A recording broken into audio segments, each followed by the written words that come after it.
Oh, howdy all, grab yourself a drink. It is time for some Path of Exile 2 discussion. Welcome back to Teaser Season. Today is day 23 of patch 0.5.0's Teaser Season. Today we've got a few pieces of disparate information that add up to quite a lot. We're going to start by mentioning that there is a whole bunch of information about the new character power passive tree, including new visualizers for it that are up. And if you were to elect to go with the Acolyte of Chayula this patch, you might find that past this point that is usually a dead end on the tree, there's something a little bit new. We don't know what this new thing is going to be, just that it's going to be there. Also, that's something that's particularly useful on the Acolyte of Chayula because you have this completely dead cluster down here because the whole Embrace the Darkness modifier, this is such a bad node that no one is ever going to take it, or at least it's not that no one ever takes it, but everyone that does take it ends up with regret. And as a result, you're basically starting with less choices than you would have on any other ascendancy. There are coherent packages that are reasonably solid on this ascendancy, but a lot of the time you find yourself with 3 good points to spend. Who knows, maybe this mystery node that's hiding behind Chayula's gift may actually be something else that's worth your while looking into. Now, there's a whole lot of other things that are going on with the passive tree as well. We're going to come back to that in a sec. I want to quickly go through and give you an overview of what else to expect today. Grinding Games posted the item filter information post. This is something they post every league. It always gets a bunch of questions. Most of this can be ignored by most players, but there are a couple of things in it that are really important, and I think more so this league than most leagues. More on that in a sec. GGG also announced an upcoming MTX promo. This is not the same as the one they announced yesterday. That one was for playing the game. This one is for watching it on Twitch, and there are some changes to the patch notes. But let's start by discussing the item filter information. The vast majority of players can ignore most of this most of the time, but there's something really cool in there as well. So this is where Grinding Games list everything that is removed from the game, everything that is renamed, and everything that is newly added. In the removed items section, there's no surprises if you watch my patch notes coverage. Owner of Recombination is gone because the Recombinator is gone. In the renamed items, you'll notice Shock Conduction 1 is just being renamed to Shock Conduction. That's because the existing Shock Conduction 2 is not going to be available to be created anymore. But existing ones of them will still exist in permanent leagues. So if you're someone who cares about playing in early access standard, then maybe go and turn some of your rank 5 support gems into Shock Conduction 2s because players might want them for a little while afterwards. There's a few other things that are getting changed here in name, and mostly this is just to deal with any ambiguities that might come up where something is similar in name to something else in the game. But in the new items section, there's a whole lot of lists of new stackable currencies. Most of these are covered in the patch notes. For instance, the Val Blacksmith's Infuser, Arcanist Infuser, Catalyzing Infuser. These are something that was mentioned as a new reward that's being added to the Incursion Temple. After that, there's all of the refined catalysts and a whole bunch of new distilled emotions that are being added. Distilled emotions are getting really complex. There's going to be heaps of them. Delirium's going to be a bit mad like that for a while, but that's just what you get when you deal with Tangmazu. There's also going to be a number of things that are tied to the new league mechanic, Verisium, Exceptional Verisium, Medved's Crest of the Circle, Varana's Crest of the Scythe, Uhtred's Crest of the Chalice, Olroth's Crest of the Sun, and a whole series of alloys, Starlit Ores, and the Fluxes. Interestingly, the Fluxes, we know the basics of what these things are. These were mentioned in the patch notes. These are the things that allow you to convert modifiers from one elemental resistance type into another. But there is also a Void Flux. So it'll be really interesting to see if this means there is a way to convert, say, Tier 1 Fire Resistance into Tier 1 Chaos Resistance. If there is, this Void Flux could be very sought after indeed. After that, we get names of skill gems. Nothing there that I think is new. And names of support gems. We can't really tell much about what these do. You can often get a bit of a sense as to where they're likely coming from. Minion Splash 1 and Minion Splash 2, I think you could hazard a guess as to what those might do. But for the rest of them, there's not really much that we can say there. But it's in the augment section that there's actually some real information.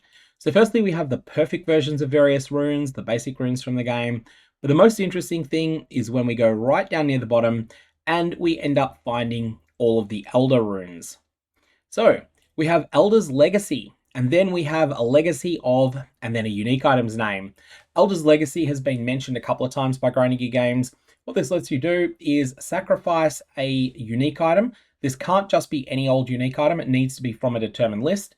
And when you do this, it will extract that item's legacy into a socketable rune. You can then go and drop that socketable rune into another item if you want. Now, we don't know exactly what these are going to do, but sometimes items have a clear mechanical heart, and you can look at them and say, yeah, I'm pretty sure it's going to be something related to this effect. Now, the singular most exciting of these to me is Legacy of Trampletoe. And Trampletoe is an item that was utterly hegemonic and dominant in patch 0.1.0. What it does is it causes overkill damage that you do to an enemy. So if an enemy's got 1,000 hit points and you hit it for 1,000,000 damage, that's 999,000 points of overkill damage. It causes a percentage of that to be propagated to nearby enemies. This effect can be extremely strong in certain circumstances, and it was extremely strong in 0.1.0. Some of the mechanics that were used to abuse that back then no longer exist, but it is still a very, very potent potential effect. Legacy of Chernobog's Pillar is another one to keep your eye out for. Chernobog's Pillar is a very powerful item. It's also very rare, and it's not something people use all that much because the offhand slot is just so competitive. But I would urge you to keep your eye on this. Legacy of Mjolnir is another one that could be potentially very interesting. Legacy of Hog Hunt is one that I don't think many people will have thought of, but this just has some individually very high numbers on it for an item that is a very, very early game unique item. So this is the sort of item that could become quite a lot better when it's able to either be boosted up to level 54 stats, or alternately, when you can just extract a stat from it. It's going to depend upon which stat they choose to use, but the base critical on this is extremely high. And then we have Legacy of Svalin and Legacy of Orovasara. These are both items that have extremely powerful individual modifiers on them, so ones that we're going to want to keep an eye on. After that, there's just a list of map fragments, pinnacle keys, omens, and also rings. Under the ring section, there's something interesting. Path of Exile 1 players will see 3 lots of 2-stone rings and won't blink at that, but Path of Exile 2 only players might be wondering, why would you put the same item on 3 times? Is that a typo? No, it's not a typo. What 2-stone rings are is they are exactly what the name says, 2 stones. But the 2 stones that are present are 2 of the resistance stones. So for instance, this is a hybrid of a sapphire ring, which provides cold resistance, and a topaz ring, which provides lightning resistance. There is a 2-stone ring that is a hybrid of those two, and it has different art to the other 2 2-stone rings. Now, these are better in Path of Exile 1 than you would expect. They have the highest stats of any raw resistance rings, and so there's something to keep your eye on. I don't know whether that will continue to be the case in Path of Exile 2, or whether the numbers on them are going to be assigned so that they're no better, no worse, or maybe even they'll decide to be really stingy on the stats for them, but this is something that's got a little bit of potential. Keep an eye on it. Also, these are presumably all of the other ring types that come from the new Breach Genesis tree crafting. I'm not sure whether 2-stone rings are in that category or not. They could just be added as global drops. That would make a lot of sense to me, but they may have decided, no, we're going to keep those something special as well. Then there's a number of amulets that are being added. No real information on these other than previous discussions. The Absent amulet is kind of cracked. It's kind of OP. Then there's a number of new other items that are being added, but nothing particularly important. The key things that you want to take away from this, though, is that there are a couple of really, really exciting things for Eldur's Legacy to potentially extract from, and we're going to really need to see what all of these individual Legacy runes do. As I said, I gave you a list of ones I'm excited for, but it's entirely possible that the numbers on some of the ones I called out might end up being terrible, and the numbers on something else might end up being extraordinary, so possibly it'll be something else entirely. The next thing I wanted to jump to is the character power passive tree. So we had a quick discussion of this and the fact that there's just a little bit of a teaser that there's going to be something special hiding on the Acolyte of Chayula before. But there's also just a number of new classes that have been added. Some of these will be mentioned when we get to the changes to the patch notes, but I wanted to point out something that I think is particularly interesting, and that is that Grinding Gear Games are going out of their way to try to make armor and evasion hybrid a little bit better than it used to be. So this cluster here, every single node in here that is a small node provides 10% shared between the stats. Armor applies to elemental damage and gain deflection rating equal to X% of your evasion rating. So the two numbers on these add up to 10, but they're not necessarily the same everywhere. So this one, and this one are 5 and 5. The other ones are 6 and 4. And the way that you choose to path through this cluster determines which one of those you get. But all 3 of the notables here are pretty solid. So you have Knight of Tarkus, 20% of armor applies to elemental damage, presence area of effect, and glory generation. Glory generation is pretty niche, but presence area of effect can be quite good. And Knight of Chitus gain deflection rating equal to 12% of your evasion rating, plus a big chunk of block chance and parried debuff magnitude. So there's a lot of power that's coming from these nodes. And then, of course, Knight of Azaro in the center is really good too. This gives you 12% of armor applied to elemental damage and 10% of evasion rating added as additional deflection. So you're getting the best value of raw stats of any of these nodes. On top of that, there's also a reduction in the effect of armor break on you, and your banner skills are buffed. Basically, I quite like this cluster now.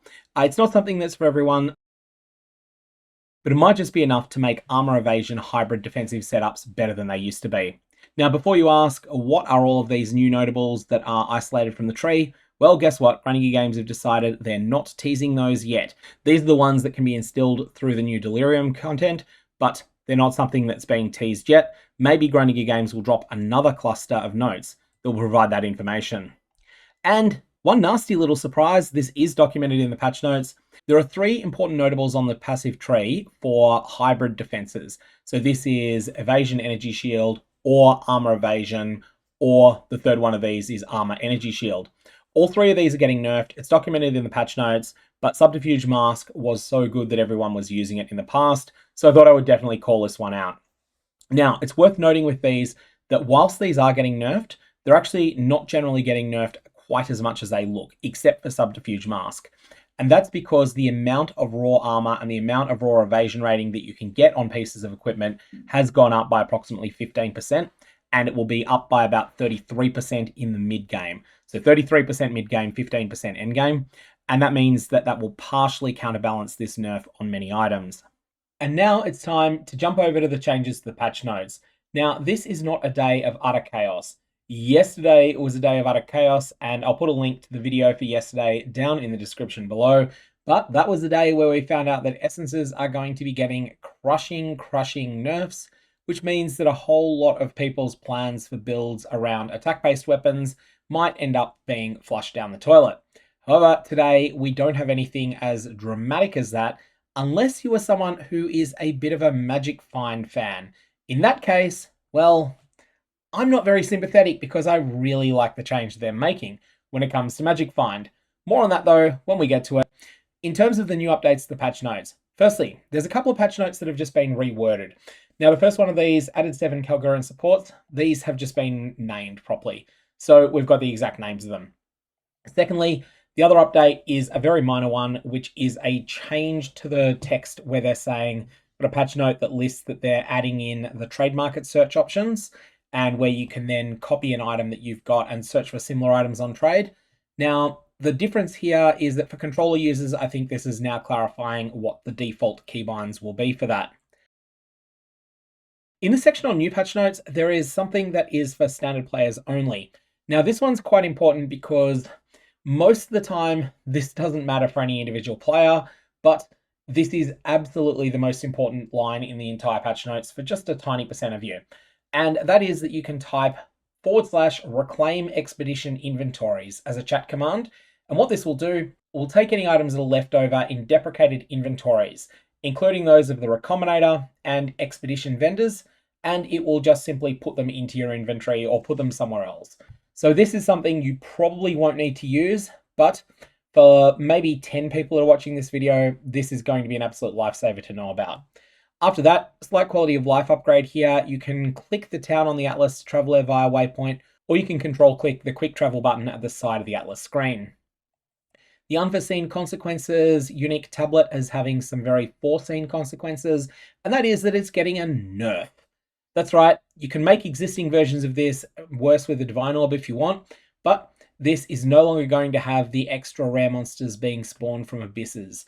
Now, the reason I think Grinding Games are probably doing this, I'm going to guess that they've made it so that abysses are just juicier in general, and as a result, having unforeseen consequences might have had unforeseen consequences. After this, the Stone Circle map mechanic. This is getting buffed to include a lot of Act 4 bosses, so if you've ever wanted to fight a land shark or a baby shark while you're running a map, well, maybe you're going to be able to do that a little bit more easily. And next, we have line 1 of the Aurabot nerfs. Now, line 2 is actually the big one. Line 1 reads, modifiers that apply to allies in your presence, such as those on scepters and the grip of Kulamak Unique Ring. These no longer stack in a party if multiple party members have modifiers of the same type. This change explicitly does not include the allies in your presence deal 50% increased damage modifier that is found on the Learcast unique helmet. So basically, if you're wanting to stack a whole bunch of modifiers to empower your party, then you're going to need to do this in a more coordinated way. But in general, this is one of two changes that have been made that have been really targeting a top 0.1% farming strategy where very small numbers of players were playing this way, but they had some pretty explosive strategies that would then allow them to flood the market in Trade League pretty badly.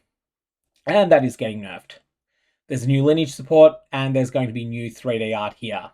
Now, there are going to be a new armor applies to elemental damage and faster start of energy shield recharge clusters added to the passive skill tree.